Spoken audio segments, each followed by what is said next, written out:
అలాగే నా పేరు మైత్రి వెంకట మై ఛానల్ కారణం మన ఛానల్ సబ్స్క్రైబ్ చేసుకోకపోతే ఇప్పుడే సబ్స్క్రైబ్ చేసుకోండి. పక్కనే ఉన్న బెల్ ఐకాన్ క్లిక్ చేసి ఆన్లో పెట్టుకోండి. నా ఫర్దర్స్ మిస్ అవ్వకుండా చూడొచ్చు. చాలా మంది చూస్తున్నారు కానీ సబ్స్క్రైబ్ చేసుకోవట్లేదు. So please try to subscribe and click the bell icon also. బేసిక్గా ఈ ఎస్ఎస్ఎంబి 29 సినిమాకి సంబంధించి ఆ పోస్టర్ అయితే రిలీజ్ అయింది కదా, పృథ్వీరాజ్ సుకుమారన్ గారు. ఇంకా టైం ఉంది, ఇంకా మిగతా వాళ్ళవి ఫర్దర్గా తర్వాత వస్తాయి. అంటే యాజ్ ఆఫ్ నో ఆయనది వచ్చిన తర్వాత ప్రియాంక చోప్రాది వస్తుంది. తర్వాత టైటిల్ రివ్యూలో లేదంటే మహేష్ బాబు గారి పోస్టర్ ఐడియా లేదు కానీ, బట్ ఈ రెండిట్లో ఏదో ఒకటి ఉంటుంది. తర్వాత ఈ రెండిట్లో రెండో తర్వాత వస్తుంది. ఏదైనా ఈవెంట్ లోపు అన్నీ అయిపోవచ్చు, ఆర్ ఈవెంట్ టైంకి ఏదైనా మొత్తం సెట్ అయిపోవచ్చు నాకు తెలిసి. సో యూనో ఇదో క్లారిటీ అయితే ఉంది మనకి. బట్ ఇప్పుడు ప్రస్తుతానికి అయితే ఈయన ఒక్కరిదైతే పోస్టర్ వచ్చింది. ఆ పోస్టర్ రాగానే లిటరల్లీ సౌత్ లేదు, నార్త్ లేదు, ఆల్మోస్ట్ ఈ ట్విట్టర్ యువత ఎవరైతే ఉంటారో వాళ్ళలో చాలామంది విపరీతంగా ట్రోల్ చేస్తున్నారు. అంటే కంపారిజన్లు చేయడం, కాపీ క్యాట్ అనడం, ఇట్లాంటి కొన్ని ఎలిమెంట్స్ ఏవైతే ఉన్నాయో వాటన్నిటినీ కూడా తీసుకొని వచ్చి పెడుతున్నారు ఇక్కడ. అది ట్విట్టర్లో కావచ్చు, ఇన్స్టాలో కావచ్చు, చాలా చోట్ల పెడతారు. ఎస్పెషల్లీ బాలీవుడ్ నుంచి, బాలీవుడ్ ఆడియన్స్ నుంచి చాలా హ్యూజ్ లెవెల్లో ఉంది. సో ఎందుకు ఇంత స్థాయిలో రాత్రికి రాత్రి పెరిగిపోయింది అనే దానికి మనం కొంచెం క్లియర్ కట్గా క్లారిటీ తీసుకోవడానికి ట్రై చేద్దాం. అంటే అసలు రాజమౌళి గారు ఈ ట్రోలింగ్కి డిజర్వ్ కూడా కాదా, అది కూడా మాట్లాడుకుందాం వీడియో మధ్యలో ఏదో ఒక మూల. అంటే నాకు ఒక ఫ్లోలో వెళ్ళిపోద్ది, ఆ ఫ్లోలో మాట్లాడతాను. పర్టికులర్గా ఇక్కడ ఇది అనేది మైండ్కి రాదు నాకు, ఎందుకంటే నా దాని స్క్రిప్ట్లు గట్రా ఏమి ఉండవు కాబట్టి. అండ్ కట్స్ కూడా ఉండవు నా దానికి, మీరు ఎప్పుడైనా నోటీస్ చేస్తే.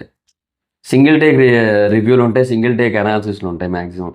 సో అందుకని ఒక ఫ్లోలో కాదు కానీ మధ్యలో మాట్లాడుకుందాం ఫస్ట్లో. అసలు ఫస్ట్ ఆఫ్ ఆల్ రాజమౌళి గారు కాపీ కొడుతున్నారా? జనరల్గా కొన్ని సీన్స్ మనకి ఇప్పుడు ట్విట్టర్లో చాలామంది పెడుతున్నారు. అండ్ అఫ్ కోర్స్ ఈ పోస్టర్ చూసిన తర్వాత కూడా ఆబ్వియస్లీ అదే మాట వచ్చింది. నిన్న కూడా మనం అదే మాట్లాడుకున్నాం. ఈవెన్ తెలుగులో కూడా చాలామంది అసలు ఏమో సెన్స్ లేకుండా మాట్లాడుతుంటే అసలు భలే నవ్వు వస్తుంది నాకు. అంటే నవ్వే వస్తుంది నాకు, కోపం రాదు. ఎందుకంటే పాపం వాళ్ళని చూస్తే జాలేస్తూ ఉంటుంది నాకు, అందుకే నవ్వు వస్తుంటుంది.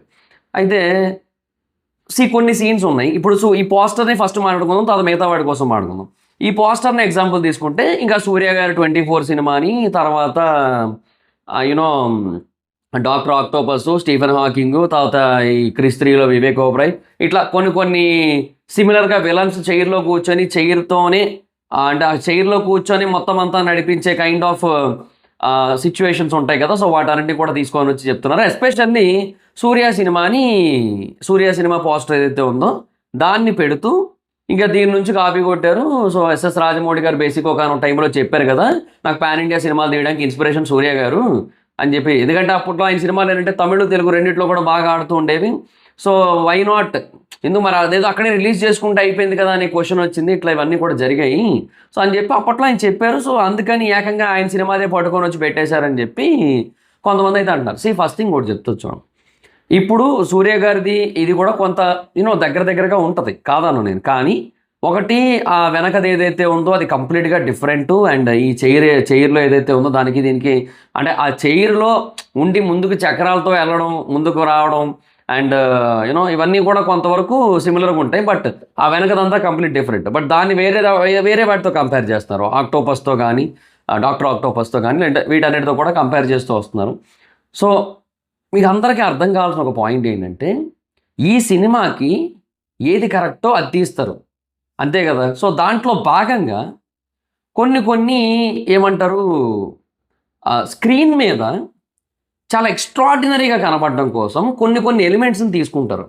అలా ఎలిమెంట్స్ని తీసుకునే క్రమంలో కొన్నిసార్లు ప్రీవియస్గా ఏవైతే వేరే సినిమాల్లో యూజ్ చేశారో ఆ ఎలిమెంట్స్ని పూర్తిగా కాకుండా అట్లీస్ట్ వాటి ఇన్స్పిరేషన్తో కొంచెం సిమిలర్గా టెంప్లెట్ తీసుకొని సో దాన్ని ఇంకొంచెం బెటర్గా చేసి మనకి ప్రజెంట్ చేయడానికి అయితే ట్రై చేస్తారు. బేసిక్గా తెలుగు ఇండస్ట్రీ అనే కాదు, ఏ సినిమాకైనా సరే. నేను రీసెంట్గా తేజ సజ్జ గారి ఇంటర్వ్యూలో ఆయనతో మాట్లాడుతున్నప్పుడు ఆయన చెప్పిన పాయింట్ ఇది చాలా జనరల్గా చాలామంది చెప్పిన పాయింట్ కూడా. మన ఇంటర్వ్యూ ఉంటుంది చూడండి ఛానల్ ఎవరు చూడకపోతే. సో అందులో చాలామంది డైరెక్టర్స్ కానీ వేరే వాళ్ళు కానీ చెప్పే ఒక పాయింట్ ఏంటంటే, ఓవరాల్గా ఎప్పుడూ కూడా ఒక 7-8 లైన్స్ ఉంటాయి అంతే, 7-8 సబ్జెక్టులు ఉంటాయి అంతే. లైక్ వీళ్ళ కోసం చేయడం, అమ్మ కోసం చేయడం, అమ్మాయి కోసం చేయడం, ఫ్రెండ్ కోసం చేయడం, ఇట్లాంటి కొన్ని ఎలిమెంట్స్ ఉంటాయి. అండ్ అట్లాగే ఇప్పుడు మనం బాహుబలిని తీసుకున్నా కూడా బాహుబలి దేనికోసం అంటే అమ్మాయి కోసం. సో మొత్తం కథ అంతా అటు అమ్మాయి కోసం, రాజ్యం కోసం, వాడి రాజ్యం కోసం, వీడి అమ్మాయి కోసం, మాట కోసం, సో వీటి కోసం. అంటే ఈవిడ గారేమో కొడుకు మాట ఇచ్చింది, ఈయన గారేమో అమ్మాయికి మాట ఇచ్చాడు, ఇట్లా మాటలు ఇచ్చుకున్నారు, ఇట్లా వీటి కోసం. సో ఒక్కొక్క ఎలిమెంట్ ఒక్కొక్క దానికోసం నడుస్తుంది. ఎండ్ ఆఫ్ ది డే ప్రతి సినిమా అయినా, ఏ సినిమా అయినా సరే, స్టోరీ లైన్ అనేది అవతల వైపు ఒక వెర్షన్ ఉండి ఆ వెర్షన్ రిలేటెడ్గా యువతల వైపు ఏదైతే స్టోరీ నడుస్తుందో ఇది ఓవరాల్గా సినిమా సబ్జెక్ట్. ఏ సినిమా అయినా ఈ బేసిస్ మీదే ఉండాల్సిందే, వేరే వేరే ఆప్షన్ కూడా లేదు. సినిమాస్ అనేవి ఈ జోనర్ మీదే ఉంటాయి. అది అవతార్ అవనివ్వండి, అవెంజర్స్ అవనివ్వండి. అవెంజర్స్ ఏంది, థానోస్కి ఒకటి ఉంది, వాడి బుర్రలో పురుగు ఉంటుంది, ప్రపంచంలో ఉన్న మొత్తం అన్ని గ్రహాలని కూడా ఆయన ఆధీనంలో తెచ్చుకోవాలి అని చెప్పి. సో దానికోసం మనుషులందరినీ కూడా చంపేయాలి, భూగ్రహాన్ని కూడా తన ఆధీనంలో తెచ్చుకోవడం కోసం. So that is Thanos vision. So దాని నుంచి ప్రజల్ని కాపాడాలి, అది వీళ్ళ పాయింట్. అయిపోయింది. ఆయనకి ఏం కావాలంటే భూమి కావాలి, భూమి మీద మనుషులు ఉండకూడదు.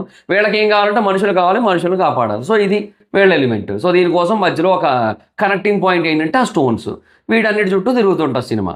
సో దీంట్లో ఏంటంటే ఆయనకి పవర్స్ ఉంటాయి, వీళ్ళకి పవర్స్ ఉంటాయి, ఆయన చుట్టూ మనుషులు ఉంటారు, వీళ్ళ చుట్టూ మనుషులు ఉంటారు, వాళ్ళకి పవర్స్ ఉంటాయి, వీళ్ళకి పవర్స్ ఉంటాయి. ఇదంతా కూడా స్టోరీలోని కంటిన్యూషన్ పార్ట్. ఇది బేసిక్గా ఒక కైండ్ ఆఫ్, ఏ సినిమా అయినా సరే ఏదో ఒక దానికోసం వెళ్ళాల్సిందే. సో ఇక్కడ అంటే ఏదో ఒక దాని చుట్టూ తిరగాల్సిందే స్టోరీ. సో ఇక్కడ ఏంటంటే పృథ్వీరాజ్ సుకుమారన్ గారికి ఏదో కావాలి. అది ఏం కావాలి అంటే ఆయన ఏదో మనకు సినిమాలో చెప్తారు, ఇప్పుడు చెప్పలేండి. అది మహేష్ బాబు గారు చేస్తారా, లేదంటే ప్రియాంక చోప్రా గారు చేస్తారా, ఇంకొకరు చేస్తారా అనేది సెకండరీ థింగ్. అది ఈయనే ఎందుకు చేయాలి, ఒకళ్ళు వీళ్ళే చేస్తే వీళ్ళే ఎందుకు చేయాలనే దానికి ఒక ఎక్స్ప్లెనేషన్ ఉంటుంది. సరే అదంతా ఓకే. అసలు వీళ్ళు ఎందుకు చేస్తారు ఆయన కోసం? ఒకవేళ వీళ్ళు చేయాల్సి వచ్చింది అనుకుందాం, వీళ్ళు ఎందుకు చేస్తారు ఆయన కోసం? ఏదో ఒకటి ఉండాలి కదా. సో దానికోసం అక్కడ ఏదో ఒక సెటప్ పెట్టాలి. అక్కడ ఏదో సెటప్ పెట్టారు, బాగానే ఉంది. మరి అది మళ్ళీ రొటీన్ కాకూడదు, ఇప్పుడు ఈ సినిమాని బేసిక్గా హాలీవుడ్ లెవెల్లో ప్రజెంట్ చేయాలనుకుంటున్నప్పుడు ఈ సినిమా హాలీవుడ్ వాళ్ళు, తెలుగు ఆడియన్స్, నార్త్ ఇండియన్స్ అందరూ కూడా కొత్తగా చూస్తున్న ఫీలింగ్ కలగాలనుకుంటారు. కానీ కేవలం తెలుగు ఆడియన్సో, కేవలం హిందీ ఆడియన్సో కొత్తగా చూస్తున్న ఫీలింగ్ కలగాలని అనుకోరు. ఒకటి క్లియర్ కట్ పాయింట్ అది. దీన్ని వరల్డ్ వైడ్గా రిలీజ్ చేయాలి, వరల్డ్ వైడ్గా దీన్ని ప్రమోట్ చేయాలి, వరల్డ్ వైడ్గా ఈ సినిమా యొక్క గ్రేట్నెస్ ఏంటో తెలియజేయాలి అన్నప్పుడు ఆబ్వియస్లీ దాన్ని వరల్డ్ మొత్తానికి తగ్గ జోనర్లో తీసుకుంటారు, వరల్డ్ మొత్తానికి తగ్గ కాన్సెప్ట్ని ఎంచుకుంటారు, వరల్డ్ మొత్తానికి తగ్గ వరల్డ్ బిల్డింగ్ చేసుకుంటారు, వరల్డ్ మొత్తానికి తగ్గ ఎలివేషన్స్ క్రియేట్ చేసుకుంటారు. అంతేగాని అమ్మో ఇక్కడ ఆల్రెడీ సూర్య గారి సినిమాలు చూశారు అది పెట్టకూడదు, అక్కడ ఆల్రెడీ వివేక్ ఓబరాయ్ గారి క్రిస్త్రీ చూశారు అక్కడ పెట్టకూడదు, అది ఉండదు. ఇవన్నీ ఉంటాయి, ఇవన్నీ ఆలోచించుకొని తీస్తారు ఒక సినిమా తీసేటప్పుడు. రాజమౌళి గారికి వంకలు పెట్టేస్తారంటే నాకు నిజంగా నవ్వొస్తుంది నాకు. అంటే అఫ్కోర్స్ బాహుబలి పోస్టర్ చూసినప్పుడు అదే అన్నారబ్బా, బాహుబలి ఇది ఫస్ట్ చైన్తో ఉన్నది ఉండి వెనక బాహుబలి ఇది ఒకటి వెనక ఉన్నట్టుండి ఒక పోస్టర్ రిలీజ్ చేస్తే దానికి అదే అన్ని అప్పట్లో అలాగే వచ్చినాయి. ఏక సినిమా పోస్టర్లకి అలాగే నవ్వుకున్నారు. సో చాలా వాటికి అలాగే వచ్చింది. But end of the day cinema మనల్ని ఎంత ఇంప్రెస్ చేసిందో మనకు తెలుసు. అవన్నీ చూసి కూడా మళ్ళీ ఇప్పుడు రాజమౌళి గారిని క్వశ్చన్ చేస్తా అంటారేందో నాకు అర్థం కాదు. ఫస్ట్ థింగ్ ఓవరాల్గా నేను అదే చెప్తున్నా, శంకర్ గారు గేమ్ చేంజర్ సినిమాకి సంబంధించి ఆ టీజర్లు, గ్లిమ్స్లు అవి రిలీజ్ చేసినప్పుడు ఆ పాటలు అవన్నీ కూడా చూసినప్పుడు జనరల్గా ఏంటిది అనే కైండ్ ఆఫ్ ఫీలింగ్ వస్తుంది. అండ్ ఇన్ఫ్యాక్ట్ ఇండియన్ 2 కూడా బాగాలేదు యాక్చువల్లీ. ఇండియన్ 2 అప్పుడు దానికి ముందు రిలీజ్ అయింది. సో మనం అప్పటికే ఒక ఒపీనియన్ ఫామ్ అయినా నేను ఒకటే అంటూ ఉండేవాడిని ఏంటంటే ఇది కమర్షియల్ సినిమా అయి ఉండొచ్చు, కమర్షియల్ సినిమాగా ఇది బాగా ఎంగేజ్ చేయొచ్చు మనల్ని. శంకర్ గారు ఇలాంటివి తీశారు కదా, చెప్పలేము ఇది సినిమా థియేటర్కి వెళ్ళిన తర్వాత బాగుండొచ్చు అనే పాయింట్ నేను కంటిన్యూస్గా పెడుతూ వచ్చా, టీజర్ రివ్యూలో కానీ ట్రైలర్ రివ్యూలో కానీ. ఎందుకు? శంకర్ గారి గ్రేట్నెస్. ఆయన ఇంతకుముందు ఎన్నో గొప్ప సినిమాలు తీశాడు. అన్ఫార్చునేట్లీ గేమ్ చేంజర్ వర్కౌట్ కాలేదు, అది అంతే. కానీ రాజమౌళి గారు ఇప్పటివరకు ఒక్క ఫ్లాప్ కూడా తీయలేదు. 5 ఏళ్ల గ్యాప్ తర్వాత ఈ సినిమాని రిలీజ్ చేస్తారు. 2022లో RRR తీసి 2027వ సంవత్సరంలోనో 26 ఎండింగ్లోనో ఏమో డౌట్గా ఉంది ఇది ఎప్పుడు వస్తుందో. ఇది ఎంత ఫాస్ట్ కొడుతున్నారు, ఎంత ఫాస్ట్గా అప్డేట్లు అన్నీ ఉంటున్నాయంటే ఎక్కడో కొడుతుంది సీనా ముందే వచ్చేస్తుందేమో 2026లో అనిపిస్తుంది, చూడాలి మరి ఇంకా. సో ఆయన ఇంత ప్లాన్డ్గా ఎందుకుంటాడు? ఆయనకేం తెలీదా? ఏమీ తెలియకుండానే ఆయన ఆస్కార్ దాకా వెళ్ళే ఒక సినిమాని తీసాడా? ఏమీ తెలియకుండానే అసలు ఇండియన్ సినిమా చరిత్రను మార్చేశాడు ఆ బాహుబలి 1 and 2తో. అది ఎందుకు? అది అంటే ఇప్పుడు తాతకు దగ్గులు నేర్పడం అంటారు, సామెత ఉంటుంది తెలుగులో. తాతలకి దగ్గులు ఆల్రెడీ వస్తూ ఉంటుంది. అట్లా కాదు తాత, నువ్వు సరే నువ్వు నీకు దగ్గు ఎట్లా తగ్గాలో నేను నేర్పిస్తాగని చెప్పి మన ఏజ్ గ్రూప్ వాళ్ళు వెళ్ళి అని తగ్గాలి, ఇది చెయ్యి అడ్డెట్టుకోవాలి, ఇట్లా చెప్పినట్టు ఉంది. తాతకు దగ్గులు నేర్పించినట్టు ఆయనకి చెప్పేది ఏందయ్యా? అంటే ఈ కాపీ అనే దాని గురించి మనం మాట్లాడుతున్నాం, కానీ అసలు ఇది కాపీ కూడా కాదు, కంప్లీట్గా ఇన్స్పిరేషన్ ఆఫ్ ఎన్ ఐడియా. ఆ మాటకు వస్తే Avatar inspired from Hindu gods, అంతే కదా, ఆయనే చెప్పాడు, రైట్. రెండోది క్రిస్టఫర్ నోలన్, ఆయన ఇది తీసాడు కదా, దాని పేరు ఓపెన్ హ్యామర్, అణుబాంబు. ఆ టైంలో ఆయన పేరు మర్చిపోయాను నేను, అది ఆ man who made that atom bomb, ఆ ఓపెన్ హ్యామరే కదా, సారీ ఆయన పేరే కదా సినిమా పేరు కింద పెట్టింది, sorry I forgot that. So ఈ జే రాబర్ట్ ఓపెన్ హ్యామర్, సో అతన్ని అణుబాంబు యొక్క ఫాదర్గా పిలుస్తుంటారు. సో ఆ పర్సన్ బేసిక్గా భగవద్గీతలో చెప్పిన ఫ్రేజ్ చెప్తాడు, no I become the death, ఇంకా నేనే మరణాన్ని అన్నట్టుగా అప్పుడు వచ్చిన ఫ్రేజ్ ఏదైతే ఉంటుందో భగవద్గీతలో అది చెప్తారు అక్కడ. ఆయన అది చెప్పాడు, దాన్ని తీసుకొని వచ్చి సినిమాలో కూడా పెట్టారు. ఎందుకు పెడతారు? It's an inspiration of idea. ఆ ఐడియాని ఇన్స్పైర్ అయ్యి దాన్ని సినిమాలో ఎంత బాగా ఎమోషనల్ వేలో ప్రజెంట్ చేశారనేది ఇంపార్టెంట్. అదేదో ఒక సీన్ ఏదో చూపించి ఆ సీన్లో ఇలాగే అందరూ కూడా ఆయన్ని, అంటే జనాలందరూ కూడా చుట్టూ మూగేసి ఉంటారు. అది ఏ సినిమా, అది నేను పేరు మర్చిపోతున్నాను. అన్నీ నాకు ఈ హాలీవుడ్ సినిమాలు ఎక్కువ చూడండి కదా, సో దానివల్ల కొంచెం పేర్లు అవి మర్చిపోతుంటాను. బాహుబలిలో తాళ్ల కింద పడే సీన్ ఏమో కింగ్ కాంగ్ నుంచి తీసుకున్నారని, తర్వాత బాహుబలిలో బాణం వేసే షాట్ ఏమో అవెంజర్స్ నుంచి తీసుకున్నారని, తర్వాత ఇంకోటి ఏదో పెట్టారు, చాలా పెడుతున్నారా, ఇదేంటిది ఈ సినిమా పేరేటో నాకు, దీని పేరేంటి,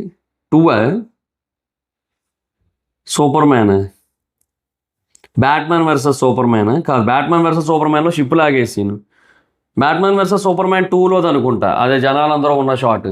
సో బాహుబలిలో కూడా అలాంటి షాట్ పెట్టారు. సో ఇవన్నీ కూడా కాపీలు అని చెప్పి ఇట్లా ఏవేవో చెప్పడానికి అయితే ట్రై చేస్తారు పాపం.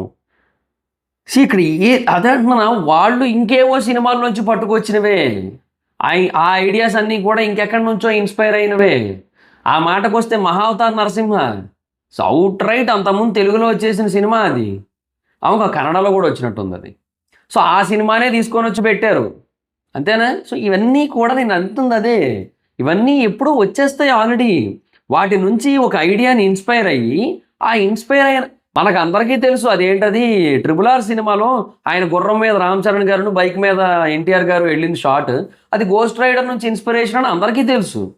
బట్ అక్కడ అది ఎంత బాగా అనిపించింది అనేది important. What is Ram, what is Bheem అనేది తెలియజేస్తుంటుంది, వాళ్ళ మధ్య ఆ వ్యత్యాసాన్ని చూపిస్తుంటుంది. ఎవరు ఏ పొజిషన్ ఏంటి అంటే, ఆయనేమో అక్కడ ఆ పోలీస్ ఆఫీసర్ పొజిషన్, ఈయనేమో ఇక్కడ ఆ పోలీస్ ఆఫీసర్కి అగెయినిస్ట్గా ఉన్న పొజిషన్, అయినా కూడా వాళ్ళిద్దరు కూడా స్నేహితులు అయ్యారు, వాళ్ళిద్దరూ కలిసి ప్రయాణిస్తారు. సో అది మనకి అక్కడ చెప్పాలి. ఆ చెప్పాలనుకున్న దాన్ని ఒక మంచి మ్యూజిక్తో, ఒక మంచి బ్యాక్గ్రౌండ్తో, ఆ లొకేషన్ అదంతా కూడా మంచిగా చూపిస్తూ అది చూపించారు మనకి. So that is very good. అక్కడ అది ఎంత బాగా కనెక్ట్ అయింది అనేది ఇంపార్టెంట్. సినిమా థియేటర్లో కూర్చున్నప్పుడు ఆడియన్ని ఎగ్జైట్ చేయడానికి ఏదైనా చేస్తారు ఆయన. That is the best part of him. And అందులో మీరు అన్నట్టు మేబీ వేరే ఐడియాస్ ఇన్స్పిరేషన్ ఉండొచ్చు, బట్ ఎగ్జాక్ట్గా మక్కీ టు మక్కీ దింపేసేది అయితే లేదు కదా. ఉంటాయి కొన్ని సీన్స్ ఇన్స్పిరేషన్ ఉంటాయి, ప్రతి ఒక్కరిలోనూ ఉంటుంది. బాలీవుడ్లో ఉంటుంది, కోలీవుడ్లో ఉంటుంది, అన్నిట్లోనూ ఉంటుంది. People will get inspired obviously. మనం కొన్ని మంచి సినిమాలు చూస్తున్నప్పుడు ఆటోమేటిక్గా ఒక ఐడియా మనల్ని బాగా ఎగ్జైట్ చేస్తుంది. వావ్ వాటి ఐడియా అనిపిస్తుంది, దాన్ని ఇంకొంచెం బెటర్గా ఎట్లా చేయొచ్చు అనిపిస్తుంది, అంతే కదా. సేమ్ ఇదే అంతే. సో అట్లాగా ఒక విజన్, ఒక కొత్త విజన్ యాడ్ చేస్తారు ఒక ఐడియాని తీసుకొని. That is the best part ఇక్కడ. దాన్ని మనం యాక్సెప్ట్ చేయాలి. అండ్ కొంతమంది చెయ్యరు, అది వేరే విషయం, బట్ అట్లీస్ట్ చూడడం మానేస్తే అయిపోద్ది కదా. ఇప్పుడు వై అన్నెసెసరీ హేట్ స్ప్రెడింగ్ అంటున్నా, అంతే, అంతకుమించి ఇంకేయట్లేదు. బికాస్ జనరల్గా కొన్ని సినిమాలు ఉంటాయి అబ్బా, ఆ సినిమాలు వేరు. అవి ఏంటంటే ఇప్పుడు అవి బాగుంటే చూస్తారు ఆడియన్స్, బాగోకపోతే చూడరు. అండ్ ఒకవేళ బాగోపోయినట్టయితే వాటిని ట్రోల్ చేస్తారు, వాటిని క్రిటిసైజ్ చేస్తారు. ఓకే, నేను కాదను. But some movies are not meant for criticism. They should not get the criticism.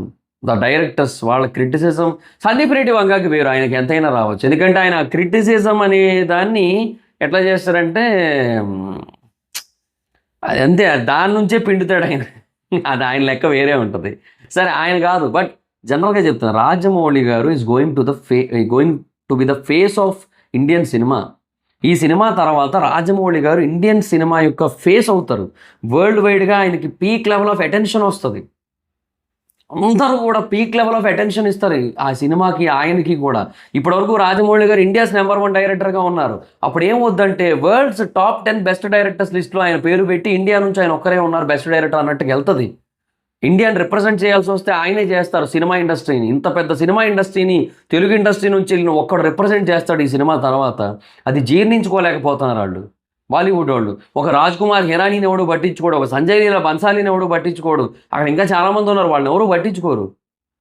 So అందుకు వాళ్ళకి అది వాళ్ళు జీర్ణించుకోలేకపోతున్నారంటే ఒక అర్థం ఉంది బాలీవుడ్ వాళ్ళు చేస్తున్నారంటే.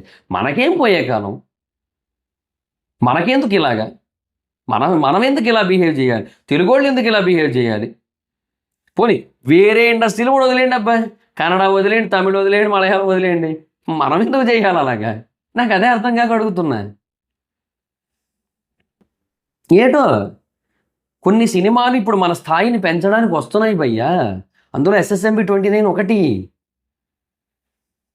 మహేష్ బాబు గారు, రాజమౌళి గారు ఈ సినిమా తర్వాత ఇండియన్ సినిమాని వరల్డ్ స్కేల్లో పెట్టి, తర్వాత వీళ్ళు తీసే సినిమాలు కూడా వరల్డ్ స్కేల్లో రిలీజ్ చేస్తూ ఇండియన్ సినిమా యొక్క గ్రాఫ్ని, మార్కెట్ని పెంచబోతున్నారు. అల్లు అర్జున్ గారిది, అట్లీ గారిది సినిమా కూడా ఆ స్కేల్ సినిమాని. కన్నడ నుంచి టాక్సిక్ కూడా వస్తుంది. We have to appreciate. Ramayana వస్తుంది హిందీ నుంచి, దాన్ని అప్రిషియేట్ చేయాలి మనం. ఇండియన్ సినిమా స్కేల్ పెరగాలి.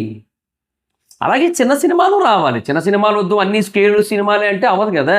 అప్పుడు ఏంటంటే ఈ చిన్న సినిమాలు తీసే ప్రొడ్యూసర్లు ఒక 100 మంది కలిసి ఒక పెద్ద సినిమా తీయాలి. అప్పుడు అలా అవ్వదు. కాబట్టి అన్ని అవి ఉండాలి, ఇవి ఉండాలి. సో వీటిని ఎంకరేజ్ చేస్తూ Indian cinema, especially Telugu cinema global స్టేజ్కి ఎలా వెళ్తుందని చూసుకోవాలి. తెలుగు సినిమాకి వరల్డ్ వైడ్ అప్రిషియేషన్ రావాలి. యాక్టర్స్ పరంగా కానీ లేదంటే వేరే డిపార్ట్మెంట్స్లో కానీ రావాలి. అవన్నీ వచ్చిన తర్వాత ఇంకా ముందుకి మహాభారతం తీయాలి. రాజమౌళి గారు ఇవన్నీ కూడా స్టెప్పింగ్ స్టోన్స్ మహాభారతంకి. వీటన్నిటి తర్వాత వస్తుంది మహాభారతం, రాసి పెట్టుకోండి. నెక్స్ట్ అది వచ్చిన తర్వాత ఆ మహాభారతాన్ని ప్రపంచం మొత్తం తీసుకెళ్ళి అవతార్ కంటే 2 రెట్లు ఎక్కువ స్థాయిలో రీచ్ చేయాలి. అట్లీస్ట్ కలెక్షన్స్ అనట్లేదు నేను, రీచ్ చేయాలి అట్లీస్ట్ ప్రపంచవ్యాప్తంగా ఆడియన్స్కి. మన కల్చర్ ఏంటి, మన గొప్పతనం ఏంటి, మనం ఏంటి అనేది తెలియజేయాలి. ఇవన్నీ చెయ్యాలంటే ఆయన ఫస్ట్ మెట్లు కడుతున్నారు. ఆయన నాని గారు చెప్పినట్టు ఇటుకలు పెడుతున్నారు. ఆయన ఒక్కొక్క ఇటుక పేర్చుకుంటూ వెళ్తున్నారు. ఆయన ఏదో ఒక రోజు గోడ కాదు పెద్ద ఇల్లు కనబడుతుంది, ఇంద్రభవనం కనబడుతుంది మహాభారతంతో. అవన్నీ ఉన్నాయి. అవన్నీ వస్తుంటే ఓ పక్క వాటిని ఓ పక్క ఇట్లా ట్రోల్ చేసుకొని మనవాళ్ళే ఎందుకు ఇవన్నీ. పోనీ రాజమౌళి గారి సినిమాల్లో పోనీ ఒక్కటైనా సరే బాగాలేదు అన్నట్టుగా ఉంటుందా? పోనీ ఏదీ లేదు, అన్నీ ఎక్స్ట్రాడినరీ సినిమాలే. ఆయనకు తెలీదా? ఆయన గ్రాఫ్ పెరుగుతోంది రోజు రోజుకి. ఆయన తీసే ప్రతి సినిమా కూడా ఫెంటాస్టిక్గా ఉండాలని. ఇది ఒక్క పోస్టర్ చూసి, అది కూడా ఒక విలన్ పోస్టర్ చూసి ఆయన రాజమౌళి ఫస్ట్ ఫ్లాప్ వచ్చేసిందిలే. ఏంటో నాకు నిజంగా నవ్వు వస్తుంది నాకు ఇవన్నీ చూస్తూ ఉంటే. నాకు ఏడ దొరికారాయా మీరంతా అని చెప్పి. అంటే ఇది మేబీ మహేష్ బాబు గారు రిలేటెడ్గా ఇట్లా ఫ్యాన్ వార్స్ కూడా ఉండొచ్చు, అది కూడా నేను ఒప్పుకుంటా. But when it comes to Indian cinema, when it comes to Telugu cinema, just ఆ టైంకి మటుకు పక్కన పెట్టేసేయండి. కావాలంటే నెక్స్ట్ సినిమాకి ఇంకేం చేయలేరు కూడా. అందుకు వాళ్ళ బాధ కూడా అయి ఉండొచ్చు ఈ ఫ్యాన్ వార్ల సిచ్యువేషన్లో ఉన్న వాళ్ళందరికీ కూడా. ఎందుకంటే after this movie Mahesh Babu గారు విల్ బి అంటే లైక్ అది పాన్ వరల్డ్ స్టార్ అనొచ్చో లేదో నాకు తెలియదు, కానీ డెఫినెట్గా ఆ రేంజ్ రీచ్కి అయితే వెళ్తారు after this movie. That is for sure. అది అలా ఇలా రీచ్ అవ్వదు. ఆ సినిమా కంటెంట్ కానీ దాని మార్కెటింగ్ కానీ అన్నీ చూస్తారు కదా మీరు. అది కొడతది, అలా ఇలా కొట్టదు. For the first time in the Indian film industry we are going to see the global level collections, we are going to see the Hollywood level of collections. అందుకే మనం ఈసారి ఆ బడ్జెట్లతోనే వెళ్తున్నాం, ఆ లెవెల్ ఆఫ్ బడ్జెట్లతోనే. అండ్ ఆ బడ్జెట్తో, ఎమోషన్స్తో, peak level of కంటెంట్తో we are going in front of the world. వాళ్ళు చూసుకుంటారు. సో చూద్దాం, లెట్స్ సీ. ఏమో అంటే వరల్డ్ వైడ్గా మరి ఇంకా ఎంత మార్కెటింగ్ చేస్తారు ఏంటనేది తర్వాత విషయం. కానీ for me this is the right way to deal Indian audience and global audience. Indian audience కోసమో, తమిళ ఆడియన్స్ కోసమో, కన్నడ ఆడియన్స్ కోసమో, తెలుగు ఆడియన్స్ కోసమో, హిందీ ఆడియన్స్ కోసం అన్నట్టు కాకుండా ఓవరాల్గా ఇండియన్ ఆడియన్స్ కోసం ఒక సినిమా తీస్తూ అట్ ద సేమ్ టైం దాన్ని గ్లోబల్ లెవెల్లో కూడా తీసుకెళ్లాలనుకుంటున్నప్పుడు గ్లోబల్ ఆడియన్స్ కోసం కూడా దాన్ని తీసుకెళ్తూ తీయాలనుకున్నప్పుడు ఇలాగే తీయాలి. ఇలా తీస్తేనే బాగా ఆడతాయి కూడా. అది that is the point. So దానికి అన్నెసెసరీగా ట్రోల్ చేసి బాలీవుడ్ వాళ్ళకి ఏంటంటే చెప్తాను కదా, వాళ్ళకి బాలీవుడ్ సినిమాకి once upon a time they had a very good recognition. వాళ్ళకి ఏంటంటే ఒకప్పుడు ఇంకా బాలీవుడ్ సినిమా అంటే ఇండియన్ సినిమా అంటే బాలీవుడ్ సినిమా అన్నట్టే ఉండేది. సో అటు షారుఖ్ ఖాన్ కానీ లేదా మిగతా వాళ్ళకి కానీ చాలా మంచి పేరు ఉండేది. వన్స్ బాహుబలి రిలీజ్ అయిన తర్వాత దాన్ని మార్చిన మహానుభావుడయ్యా, ఇండియన్ సినిమా ఇండస్ట్రీ గ్రాఫ్ను మార్చిన మహానుభావుడయ్యా. ఈ సన్మానాలు చేయాల్సింది పోయి శాలువాలు కప్పాల్సింది పోయి ఏంది ఈ మాటలు? ఆ బాహుబలి టైంలో చూపించిన ప్రేమంతా ఎక్కడికి పోయింది? ట్రిపుల్ ఆర్ టైంలో చూపించిన ప్రేమంతా ఎక్కడికి పోయింది? ఆస్కార్ వచ్చినప్పుడు చూపించిన ప్రేమంతా ఎక్కడికి పోయింది? ఆ అన్నతమ్ముడు ప్రేమ ఏమైపోయింది అప్పుడు? ఇది ఇప్పుడు అట్లా కరెక్ట్ కాదు కదా ఏందో. సో నేను అదే అంటున్నా, ఆ బాహుబలి సినిమా తర్వాత ఇండియన్ సినిమా అయిపోయింది ఇదంతా కూడా. అండ్ ఇండస్ట్రీస్ కూడా మొత్తం కలిసి పనిచేస్తున్నాయి. లైక్ తెలుగు హిందీ వాళ్ళు కానీ, లేదంటే కన్నడ తెలుగు వాళ్ళు కానీ, లేదంటే తెలుగు తమిళ వాళ్ళు కానీ అట్లా కలిసి పనిచేస్తున్నారు. So industries are growing together. ఇందులో ఆ పంచాయతీలు ఉంటానే ఉంటాయి. మీ ఇండస్ట్రీకి 1000 కోట్లేని, మా ఇండస్ట్రీకి 1000 కోట్లేని, ఇట్లాంటివి ఉంటానే ఉంటాయి. మన తెలుగు ఇండస్ట్రీ నుంచి ఇప్పటివరకు అయితే 3 సినిమాలు కొట్టాయి మన టాలీవుడ్ నుంచి. నెక్స్ట్ రెబల్వుడ్ నుంచి 3 సినిమాలు అయితే గ్యారంటీ. మిగతా వాటి సంగతి చూడాలి. మరి ఈ రాజాసాబు, ఫౌజీ సంగతి చూడాల్సి ఉంటుంది. ఫౌజీ మేబీ గట్టిగా ఆడేయచ్చేమో అనిపిస్తుంది నాకు, ఏమో చూడాలి. బట్ రాజాసాబ్ ఏమో క్లారిటీ లేదు, అది డిపెండ్స్ వాళ్ళని ఎంత యాక్సెప్ట్ చేస్తారు ఏందనేది. అంతే. వాళ్ళు ఒకవేళ 300 కోట్లు నెట్ ఇచ్చారంటే అయిపోద్ది, వెళ్ళిపోద్ది, 1000 దాటేస్తుంది కూడా. సో అప్పుడు సంగతి అప్పుడు చూసుకోవచ్చు. సో రెబల్వుడ్ నుంచి అయితే ఒక 3 సినిమాలు వస్తాయి. వాళ్ళు అవి కూడా టాలీవుడ్లోకి వేద్దాంలేండి. సెపరేట్ ఇండస్ట్రీ పెట్టిన తెలుగు హీరోనిగా. సో డెఫినెట్గా 6 సినిమాలు పక్కా. ఇప్పటికే అల్లు అర్జున్ గారిది పక్కా 7. ఇంకేమున్నాయి మన సైడ్ నుంచి? SSMB 29 ఇది పక్కా, ఇది కన్ఫామ్. తర్వాత dragon depends on the talk, అప్పుడు సిచ్యువేషన్ బట్టి. సో అది ఇప్పుడు ఎక్స్పెక్ట్ చేయట్లేదు నేను డ్రాగన్ విషయంలో. అది అప్పుడు వస్తే హ్యాపీ. ఇప్పుడు కల్కి కూడా నేను ఎక్స్పెక్ట్ చేయలే. కల్కికి ఒకటి కొడితే 800 నుంచి 1000 మధ్యలో కొడతాం అనుకున్నాగా, అది మరి 1200 టచ్ అయిపోయింది దగ్గరగా. సో అది అన్ఎక్స్పెక్టెడ్ అది. సో అదే అంటున్నా, ఇది కూడా అందుకే నేను డ్రాగన్ ప్రస్తుతానికి ఎక్స్పెక్ట్ చేయట్లా. Depends on the content. ఒకవేళ పీక్స్ లెవెల్లో ఎక్కేస్తే తప్ప అది మనం ఏం చేయలేము అది. సో ఓకే, అయితే ప్రస్తుతానికైతే 7 సినిమాలు అయితే కన్ఫామ్ మనకి. ఇట్లాగా ఈ డిస్కషన్లు అనేవి నడుస్తూ ఉంటాయి మొత్తం ఇండస్ట్రీల మధ్య. ఈ క్లాషులు ఇవన్నీ ఉంటూనే ఉంటాయి. బట్ అది రాజమౌళి గారి సినిమాకి ఎందుకు ఇవన్నీ? ఆయన్ని ఎవరైనా ఒక డైరెక్టర్ని ఒకవేళ పొరపాటున ఏదైనా ఒక సినిమా బ్యాడ్గా తీసినా కూడా ట్రోల్ చేయకూడని ఏకైక డైరెక్టర్ ఎస్ఎస్ రాజమౌళి గారు. ఇండియన్ సినిమా స్థాయిని పెంచిన డైరెక్టర్ ఆయన వల్ల ఇప్పుడు ఇండియన్ సినిమా ఇలా ఉంది. ఇండియన్ సినిమా వల్ల ఆయన లేరు. మిగతా అందరికీ ఈ రెండోది వర్తిస్తుందేమో, బట్ ఆయనకు మాత్రం మొదటిది వర్తిస్తుంది. ఆయన వల్ల ఇండియన్ సినిమా ఈరోజు ఇలా ఉంది. ఈరోజు మనం ఇంత పీక్ లెవెల్కి వెళ్ళగలుగుతున్నాం.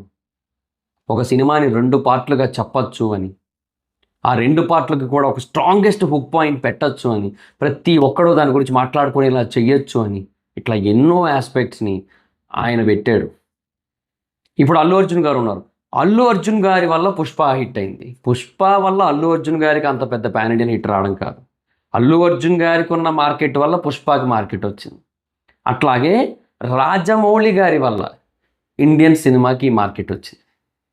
పుష్పను కూడా ఆయన రిలీజ్ చేయమన్నారు అనుకోండి, అది వేరే విషయం హిందీలో. సరే, that's a different story.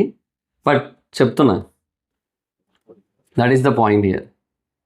And we have to accept that he is a legend. So అది అర్థం చేసుకొని ఆయన గురించి మాట్లాడితే బాగుంటుంది. అట్లీస్ట్ తెలుగు వాళ్ళు అయినా సరే ఆ హిందీ బాడుకోల కోసం మనం పట్టించుకొని వేస్ట్. ఎందుకంటే వాళ్ళకి ఎలాగో వాళ్ళు పెద్ద మ్యాటర్ కాదు. ఎండ్ ఆఫ్ ది డే వాళ్ళు సినిమా చూస్తారు, అది వేరే విషయం.